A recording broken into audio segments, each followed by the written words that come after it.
Bem-vindo ao Bíblia 365, uma jornada diária de inspiração e fé. Hoje vamos ler Gênesis do 1 ao 3 e Mateus 1. Boa reflexão. Gênesis 1. No princípio, Deus criou os céus e a terra. A terra era sem forma e vazia, e trevas cobriam a face do abismo. Mas o Espírito de Deus se movia sobre a face das águas. Então Deus disse: haja luz! E houve luz. Deus viu que a luz era boa e separou a luz das trevas. A luz Deus chamou dia, e as trevas noite. Assim passaram-se a tarde e a manhã. Esse foi o primeiro dia.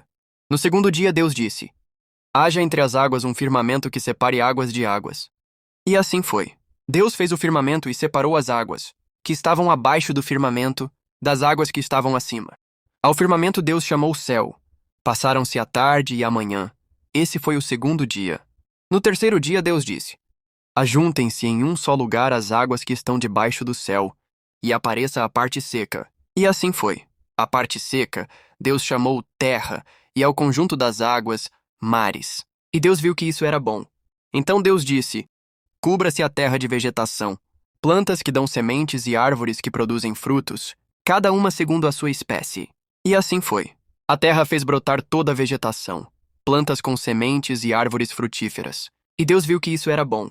Passaram-se a tarde e a manhã. Esse foi o terceiro dia. No quarto dia Deus disse: haja luminares no firmamento do céu para separar o dia da noite, que eles sirvam de sinais para marcar estações, dias e anos, e que iluminem a terra. Assim, Deus fez os dois grandes luminares, o maior para governar o dia e o menor para governar a noite. Ele também fez as estrelas e as colocou no firmamento do céu para iluminar a terra. Deus viu que isso era bom. Passaram-se a tarde e a manhã. Esse foi o quarto dia. No quinto dia Deus disse: encham-se as águas de seres vivos, e que voem aves sobre a terra sob o firmamento do céu. Deus criou os grandes animais aquáticos e os demais seres que povoam as águas, bem como todas as aves, cada um segundo a sua espécie. E Deus viu que isso era bom. Deus os abençoou, dizendo: sejam férteis e multipliquem-se. Encham as águas dos mares e multipliquem-se as aves na terra. Passaram-se a tarde e a manhã. Esse foi o quinto dia. No sexto dia Deus disse: produza a terra seres vivos, cada um de acordo com a sua espécie, rebanhos domésticos, animais selvagens e os demais seres da terra. E assim foi. Deus fez todos os animais, cada um segundo a sua espécie. E Deus viu que isso era bom. Então Deus disse: façamos o homem à nossa imagem conforme a nossa semelhança.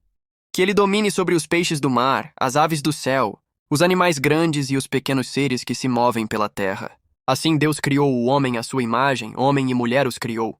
Deus os abençoou e disse: sejam férteis e multipliquem-se. Encham e subjuguem a terra. Dominem sobre os peixes, as aves e todos os seres vivos que se movem pela terra. Deus também disse: eu lhes dou todas as plantas que nascem na terra, e todas as árvores com frutos que produzem sementes. Elas servirão de alimento para vocês. E dou todos os vegetais como alimento para os animais e para todas as criaturas que têm fôlego de vida. E assim foi. Deus viu tudo o que havia feito e tudo era muito bom. Passaram-se a tarde e a manhã. Esse foi o sexto dia. Gênesis 2, assim foram concluídos os céus e a terra e tudo o que neles há. No sétimo dia, Deus já havia concluído a obra que realizara, e nesse dia descansou. Deus abençoou o sétimo dia e o santificou, porque nele descansou de toda a obra da criação. Essa é a história das origens dos céus e da terra, no tempo em que foram criados. Quando o Senhor Deus fez a terra e os céus, ainda não havia brotado nenhum arbusto no campo e nenhuma planta havia germinado. O Senhor Deus ainda não tinha feito chover sobre a terra e também não havia homem para cultivar o solo. Todavia, brotava a água da terra, que irrigava toda a superfície do solo. Então, o Senhor Deus formou o homem do pó da terra e soprou em suas narinas o fôlego de vida. Assim o homem se tornou um ser vivente. Ora, o Senhor Deus havia plantado um jardim no Éden, para os lados do leste, e ali colocou o homem que havia formado. O Senhor Deus fez nascer do solo todo tipo de árvores agradáveis aos olhos e boas para alimento. No meio do jardim estavam a árvore da vida e a árvore do conhecimento do bem e do mal. No Éden, nascia um rio que irrigava o jardim, e depois se dividia em 4 braços. O nome do primeiro é Pison, que percorre toda a terra de Havilá, onde existe ouro. O ouro daquela terra é excelente, e lá também existem o bedélio e a pedra de ônix. O segundo rio é o Gion, que percorre toda a terra de Cuxi. O terceiro é o Tigre, que corre pelo lado leste da Assíria, e o quarto rio é o Eufrates. O Senhor Deus colocou o homem no jardim do Éden para cuidar dele e cultivá-lo. E o Senhor Deus ordenou ao homem: coma livremente de qualquer árvore do jardim, mas não coma da árvore do conhecimento do bem e do mal, porque no dia em que dela comer, certamente você morrerá. Então o Senhor Deus declarou: não é bom que o homem esteja só. Farei para ele alguém que o auxilie e lhe corresponda.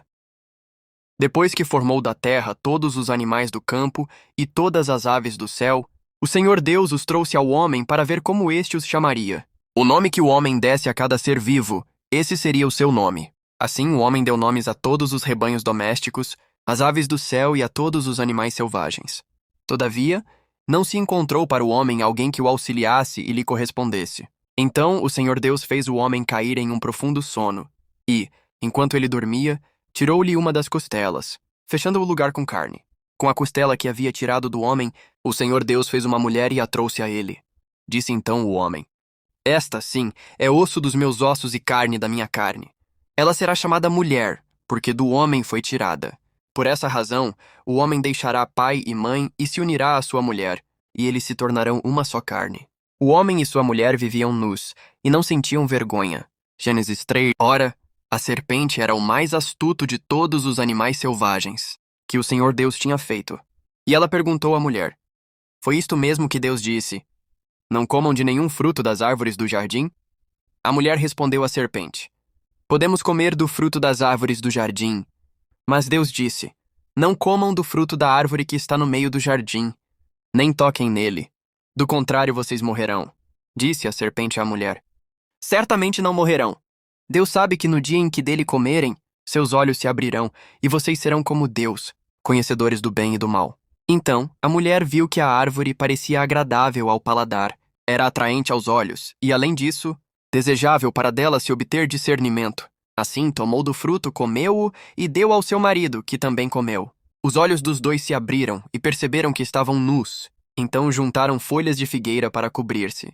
Ouvindo o homem e sua mulher os passos do Senhor Deus, que andava pelo jardim ao soprar a brisa do dia, esconderam-se da presença do Senhor Deus entre as árvores do jardim.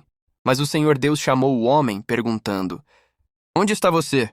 Ele respondeu: ouvi teus passos no jardim e fiquei com medo, porque estava nu. Por isso me escondi. E Deus perguntou: quem lhe disse que você estava nu? Você comeu do fruto da árvore da qual lhe proibi comer?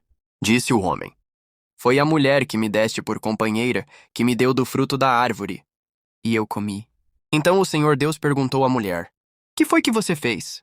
A mulher respondeu: a serpente me enganou e eu comi. Então o Senhor Deus declarou à serpente: já que você fez isso, maldita é você entre todos os rebanhos domésticos e entre todos os animais selvagens. Sobre o seu ventre você rastejará, e pó comerá todos os dias da sua vida. Porém inimizade entre você e a mulher, entre a sua descendência e o descendente dela. Este lhe ferirá a cabeça, e você lhe ferirá o calcanhar.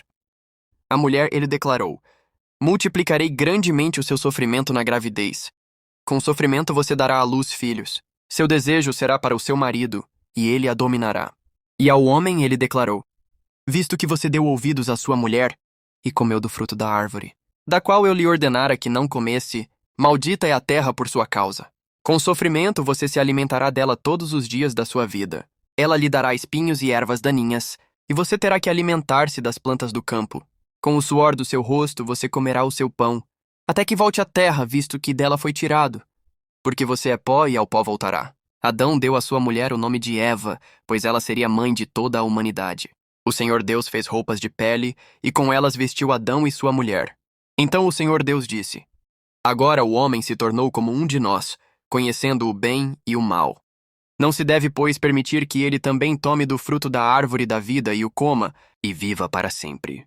Por isso, o Senhor Deus o mandou embora do jardim do Éden para cultivar o solo do qual fora tirado.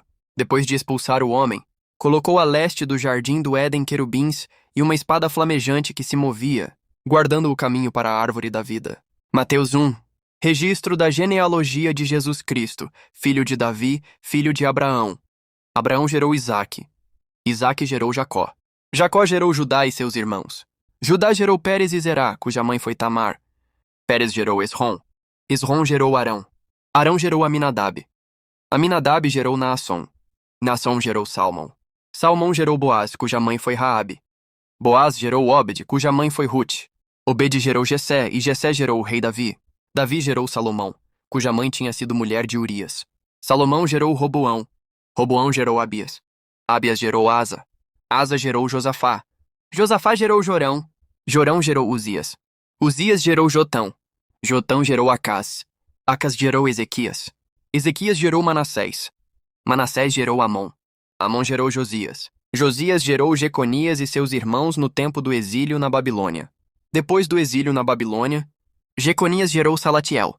Salatiel gerou Zorobabel. Zorobabel gerou Abiúde. Abiúde gerou Eliaquim. Eliaquim gerou Azor. Azor gerou Sadoc. Sadoc gerou Aquim. Aquim gerou Eliúde. Eliúde gerou Eleazar. Eleazar gerou Matã. Matã gerou Jacó, e Jacó gerou José, marido de Maria, da qual nasceu Jesus, chamado Cristo. Assim, ao todo, houve 14 gerações de Abraão a Davi, 14 de Davi até o exílio na Babilônia, e 14 do exílio até o Cristo. Foi assim o nascimento de Jesus Cristo. Maria, sua mãe, estava prometida em casamento a José, mas antes que se unissem, achou-se grávida pelo Espírito Santo. Por ser José, seu marido, um homem justo e não querendo expô-la à desonra pública, ele pretendia anular o casamento secretamente.